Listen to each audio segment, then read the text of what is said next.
여러분 안녕하십니까, 진성호입니다. 대한민국 최고의 지성이라 불리는 이어령 전 문화부 장관이 어제 별세했습니다. 지금 문화계는 큰 충격에 빠졌습니다. 비단 이 문단의 스타가 아니라 이 미래를 예측하는 선지자 같은 분이었습니다. 이어령 전 장관이 별세한 뒤 지금 각계에서는 추모의 물결이 일고 있습니다. 이런 가운데 문재인 대통령이 오늘 서울대 장례식장에 차려진 이어령 전 장관의 빈소를 찾았습니다. 참 잘한 일입니다. 대통령이 직접 이 문화계, 아니 대한민국의 큰 어른의 빈소를 찾았다는 것은 분명 잘한 겁니다. 그런데 문재인 대통령의 이 조문을 보고 저는 참 충격을 받았습니다. 문재인 대통령은 빈소에서 반성을 좀 하셔야겠습니다. 자, 문재인 대통령이 빈소에서 만난 한 사람이 있습니다. 빈소를 지키고 있던 사람, 바로 현재 문재인 정부의 문화체육관광부 장관입니다. 황희 의원입니다. 문재인 대통령이 온다고 하니까 그때 빈소를 지키고 있었던 건지 아니면 쭉 이어령 빈소를 지키고 있었던 건지는 잘 모르겠습니다. 물론 이어령 전 장관의 장례식은 문화체육관광부 장으로 치러질 것이기 때문에 장관이 빈소에 있는 것은 당연합니다. 그런데 문재인 대통령은 좀 부끄럽지 않았을까요? 이어령 전 장관은 이화여대 교수였지만 중앙일보, 조선일보, 서울신문 굉장히 많은 언론사의 논설위원을 지내기도 했고, 또 무엇보다도 이 반란을 일으키는 그냥 정말 대단한 문단의 평론가였습니다. 그리고 아이디어가 넘쳤던 사람입니다. 이런 사람이 초대 문화부 장관을 했습니다. 노태우 정권 때였습니다. 노태우 대통령이 문화부를 만들면서 초대 장관의 이어령 이 문화평론가를 임명했을 때 좌파 진영에서는 상당히 부정적이고 비판을 많이 했습니다. 그럼에도 지금 생각하면 정말 절묘한 인사가 아닐 수 없습니다. 그런데 문재인 대통령은 지금 이어령 빈소에서 문화체육관광부 장관 황희 의원을 만납니다. 황희 의원은 누굽니까? 문화와 전혀 연관이 없는 경력을 가지고 있습니다. 자, 지금 문화부 장관이라는 것을 노태우 정부에서 만든 이유가 뭔지 아십니까? 대한민국이 지금 K-팝이니 뭐 한류니 정말 문화에서는 강국입니다. 그런데 문재인 대통령은 지금 황희 장관을 문화부 장관으로 임명했습니다. 이유야 뭐 많겠죠. 그러나 사람들은 황희 의원이 문화체육관광부 장관에 지명됐을 때 다 그렇게 말했습니다. 또 정실 인사, 자, 부엉이 모임이니 뭐 광흥창 팀이니 문재인 대통령을 당선시키기 위해서 힘썼던 친문 그룹의 한 명입니다. 문화부 장관하고는 인연이 뭐가 있습니까? 과거에 했던 그 스펙을 보면 왜 이 사람을 문화체육관광부 장관에 임명해야 될지 이유를 저는 잘 모르겠습니다. 그래도 과거에는 흉내라도 냈습니다. 물론 생각은 다르지만 뭐 문재인 정권에서도 그런 문화인 출신 시인도 장관을 하고 또 과거에는 영화감독이 장관을 했습니다. 물론 그 평가는 다양하겠지만 문재인 대통령이 이어령 전 장관의 빈소에서 황희 장관을 문화부 장관을 만났다는 것은 정말 충격입니다. 진성호의 직설 시작합니다. 방송에 앞서 아직 진성호 방송에 구독자가 아니신 분은 붉은색 구독 버튼 눌러주십시오. 더 좋은 방송으로 보답하겠습니다. 자, 문재인 대통령이 오늘 저녁 7시쯤 서울대 병원 장례식장에 마련된 이 빈소에서 이어령 이화여대 명예석좌 교수의 이 조문을 했습니다. 유족들을 위로했습니다.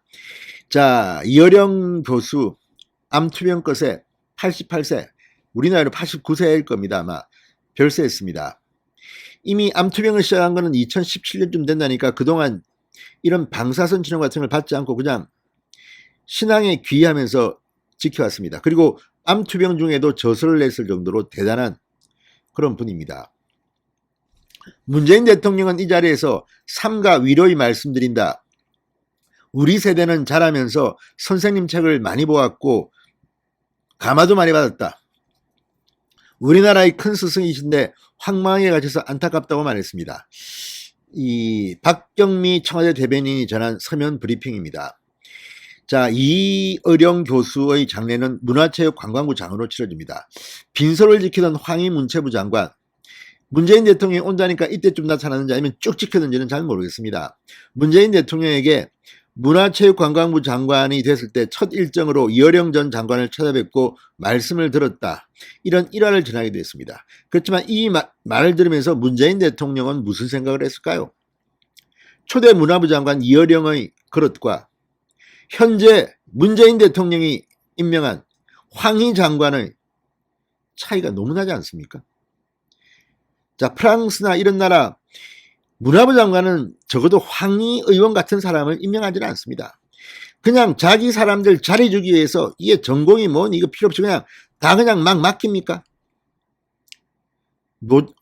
우연일지는 모르지만 이어령 전 장관이 별세했을 당시에 문화부 장관이 황희 의원이었다는 게 저는 참으로 창피스럽습니다.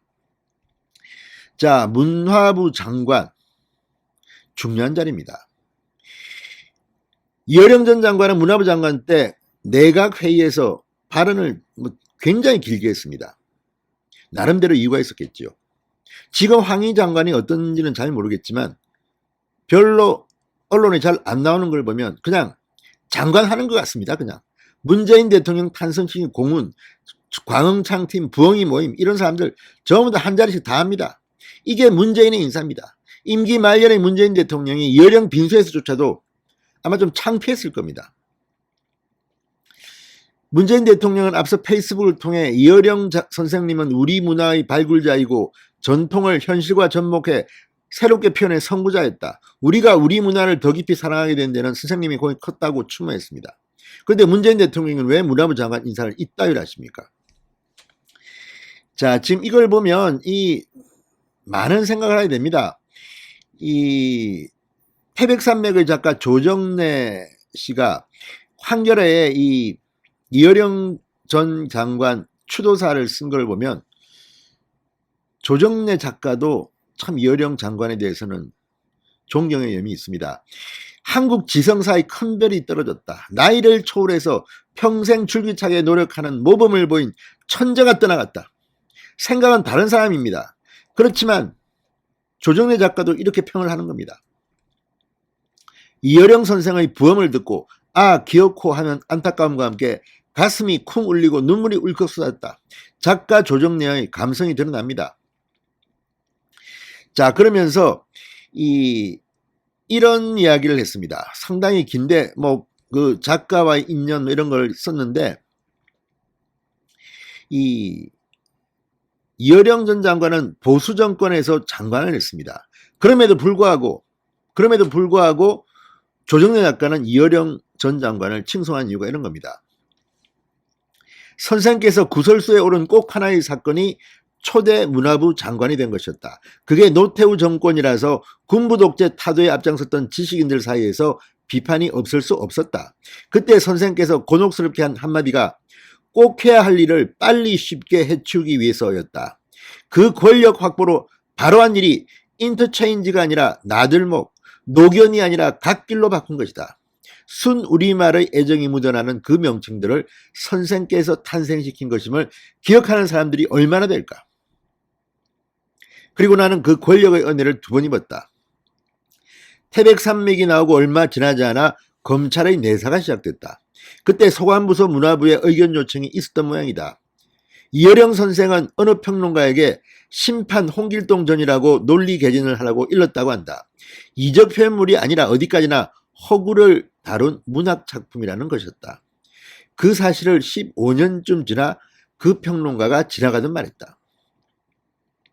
그때 검찰이 문제 삼지 않기로 했던 것이 결코 우연일 리 없다.